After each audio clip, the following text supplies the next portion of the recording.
I used to think that if I just worked hard enough, kept my head down, climbed the ladder rung by rung while others cut corners or coasted on handouts, I'd finally be free.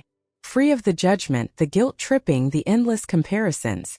But what no one tells you is that when you come from a family that needs you to stay small, so they can feel big, success doesn't set you free.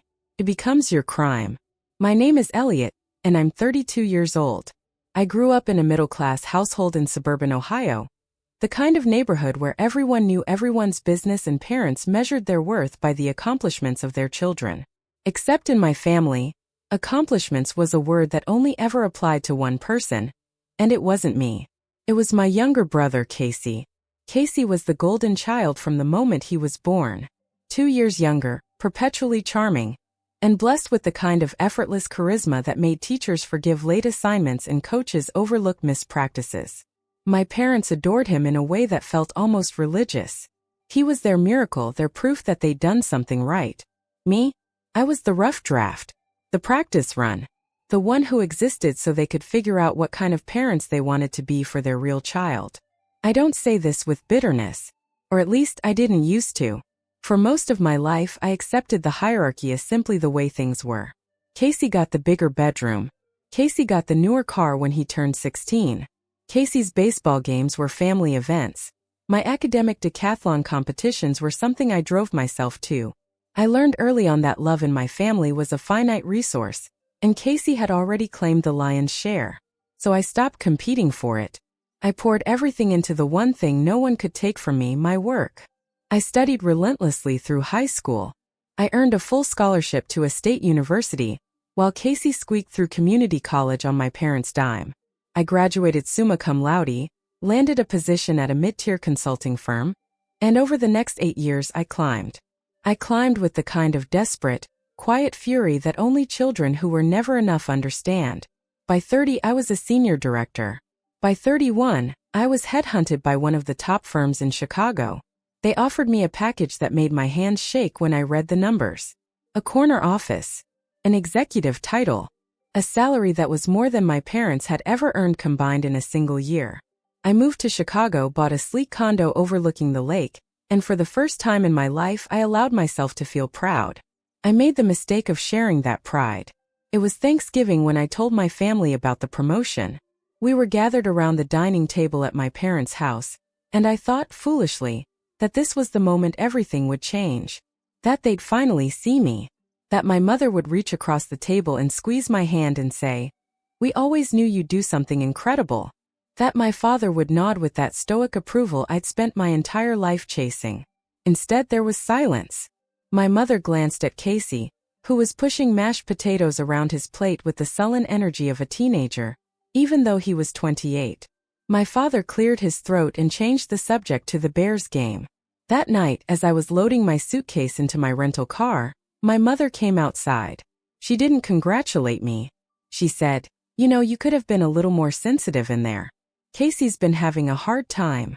Casey's hard time was a revolving door of entry-level jobs he quit because they were beneath him, a string of relationships that ended because he refused to commit, and a general philosophy that the world owed him something magnificent and was criminally late in delivering it. He was living in my parents' basement. He was 28 years old. I wasn't trying to make anyone feel bad. I told her. I was sharing good news.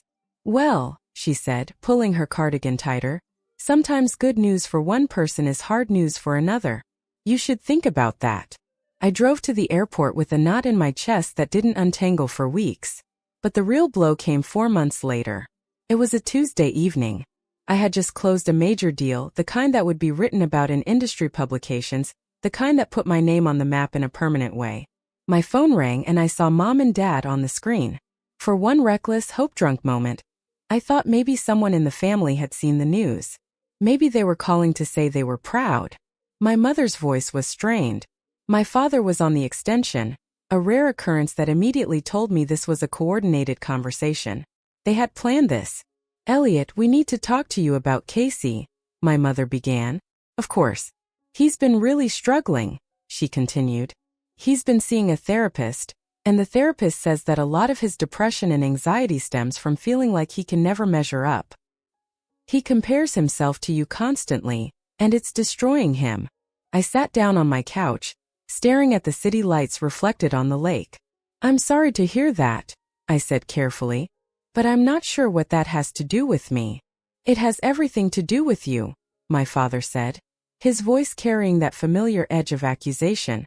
Every time you post something on social media about your job, every time you talk about your promotions, every time you show off your lifestyle, it sends Casey into a spiral. I don't show off, I said, but the defense felt hollow even as I said it. I posted occasionally. A photo of my office. A dinner at a nice restaurant. The normal things people share. You do, Elliot. You just don't realize it because you're so wrapped up in yourself, my mother said.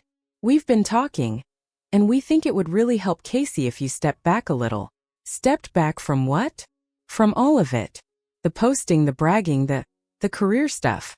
I actually laughed. Not because it was funny, but because my brain couldn't process what I was hearing. You want me to step back from my career? Not step back entirely, my father said, as though he were being perfectly reasonable. Just maybe take a less visible role. Something that doesn't make Casey feel like he's failing. You could consult privately, work from home, stop putting yourself out there so much. You've made your money. You don't need the glory. The word glory hit me like a slap.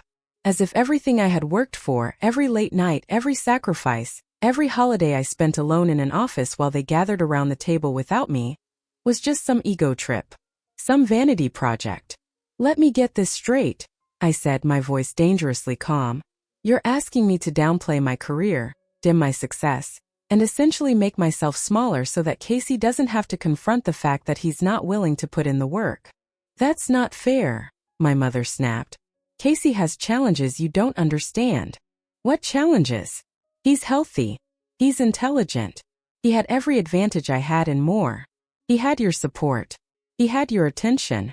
He had everything and he chose to do nothing with it. That's not my fault. You always do this, my father said. You always make it about you. This is about me. You called me to tell me to give up my career for my brother's feelings. We called you because we're a family and families make sacrifices for each other, my mother said, and I could hear the tears starting, the weapon she always deployed when logic failed her. When has Casey ever sacrificed anything for me? I asked. The silence that followed was the loudest sound I'd ever heard. That's different, my father finally said. How? How is it different? Because Casey needs us. You've never needed anyone. And there it was. The quiet, devastating truth of my entire childhood laid bare in a single sentence. I had never needed anyone because I was never given the option. I was never allowed to need, to want, to ask. I was supposed to be self-sufficient so that all the family's emotional resources could be funneled to Casey. And now that my self-sufficiency had produced something remarkable, they wanted me to dismantle it. I'm not doing it, I said. Elliot. I'm not dimming myself so Casey can feel brighter. I'm not apologizing for working hard. And I'm not going to pretend to be less than I am because you failed to teach your other son how to try. My mother gasped. My father called me selfish. And then I said the words that I'd been carrying in my chest for 30 years. Words that felt like pulling a knife out of a wound I didn't even know was still bleeding. You never once came to a single competition of mine. You never once asked about my grades, my goals, my dreams. You never once told me you were proud. And now the only time you call me about my career is to ask me to give it up. I'm done. I love you, but I'm done. I hung up. In the weeks that followed, the fallout was nuclear. My mother sent long, weeping voicemails accusing me of tearing the family apart. My father sent terse texts calling me ungrateful. Casey himself never reached out, which told me everything I needed to know. Aunts and uncles I hadn't spoken to in years suddenly had opinions. I was cruel. I was heartless. I had changed. But here's the thing, I hadn't changed. I had simply stopped agreeing to the terms of a contract I never signed. A contract that said my role in this family was to be the foundation everyone else stood on, invisible and load-bearing, never acknowledged until I dared to rise above the structure I was supporting. I blocked the numbers. I changed my social media settings. I let the silence settle around me like fresh snow. And for the first time in my life, the quiet didn't feel like loneliness. Felt like peace. 6 months later, I heard through a cousin who'd remained neutral that Casey had gotten a job. A real one. An entry-level position at a marketing firm. Without me there to serve as his excuse, without the convenient scapegoat of my success to blame for his inaction, he had apparently found the motivation to start building something of his own. I felt a complicated mix of sadness and vindication. My parents haven't apologized. I don't expect them to. Apologies require the acknowledgement that something was wrong, and in their minds the only thing that went wrong was that I refused to comply. But I sit in my corner office now, and I look out at the Chicago skyline, and I feel something that no amount of parental approval could have ever given me. I feel earned. Every brick of this life was laid by my own hands, mortared with my own sweat, built on ground that no one gave me. They wanted me to tear it down so Casey could feel better about his empty lot. I chose to keep building. And if that makes me the villain of their story, then so be it. Because in mine I'm finally unapologetically the hero.